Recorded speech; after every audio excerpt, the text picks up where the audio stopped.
अपने कई बार देखते हैं कि शुभ ग्रह की दशा चल रही थी या अच्छे ग्रह की दशा चल रही थी या लग्नेश की दशा चल रही थी, राजयोगकारी ग्रह की दशा चल रही थी, लेकिन अपने को उसके अनुरूप रिजल्ट देखने को नहीं मिले। एक छोटी सी बात है, सोचा आप लोगों को बता दूं, प्रैक्टिस में लाइए, रिजल्ट समझ में आएगा। यदि किसी पत्रिका में शनि के ठीक पीछे यानी शनि के द्वादश भाव में मंगल हो, यदि किसी पत्रिका में शनि के द्वादश भाव में मंगल हो तो एक तत्व पूरी तरह से एक तत्व का नाश हो जाता है। अब देखिए इसका दुष्प्रभाव कहाँ कहाँ आएगा।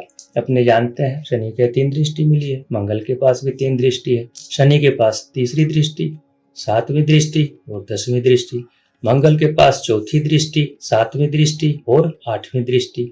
अब यहाँ देखिए शनि 1 2 3 यहाँ दृष्टि दे रहा है, मंगल 1 2 3 4, मंगल की 4थी दृष्टि यहाँ पड़ रही है।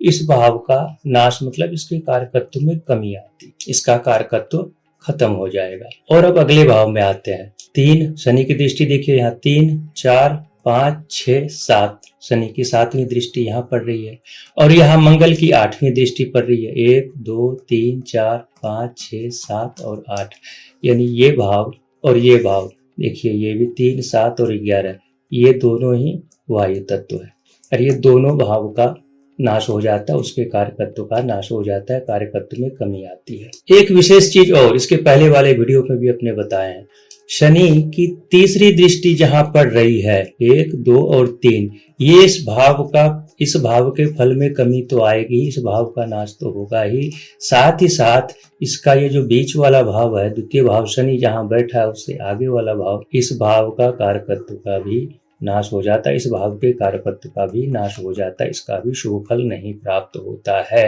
क्यों? ये भाव अब पाप कर्तरी में आ गया। यहाँ एक तरफ शनि बैठा हुआ है, यहाँ शनि की दृष्टि है, ये भाव पाप कर्तरी में। वैसे अब ये शनि की 7वीं दृष्टि यहाँ पड़ रही है और मंगल की 8वीं दृष्टि यहाँ पड़ रही है, ये सप्तम भाव पूरी तरह से ये बर्बाद, ये 2 भाव पूरी तरह से बर्बाद हो गया। चाहे शनि राजयोगकारी ग्रह हो या मंगल राजयोगकारी ग्रह हो, अगर ये कंडीशन कहीं भी बने किसी भी पत्रिका में, इन दोनों की दृष्टि जहां पड़ रही है, भले चाहे वो राजयोगकारी ग्रह ही क्यों नहीं हो, उसका रिजल्ट खराब ही मिलेगा, उसके कारकत्व का नाश हो जाता है। ये हमारा व्यक्तिगत अनुभव है, कई पत्रिका में मिला के देखे, आप भी देखिए, इसका रिजल्ट आपको समझ में आएगा।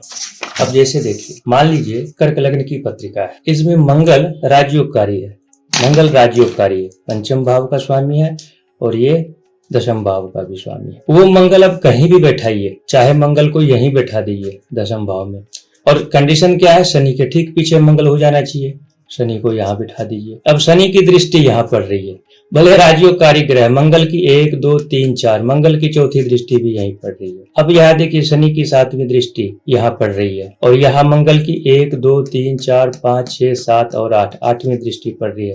भले ही मंगल इस भाव का स्वामी है, इस भाव का सही रिजल्ट नहीं मिलेगा। अब इस पत्रिका के लिए राजयोगकारी ग्रह है, लेकिन इस भाव का रिजल्ट का नाश हो जाएगा, इस भाव का कारकत्व, इस भाव के कारकत्व का भी नाश होता है, इस भाव के भी कारकत्व का भी नाश हो जाएगा। साथ ही साथ ये द्वादश भाव भी पीड़ित हो गया, इसका भी रिजल्ट अच्छा नहीं, भले चाहे राजयोगकारी ग्रह है मंगल इस पत्रिका के लिए। धन्यवाद।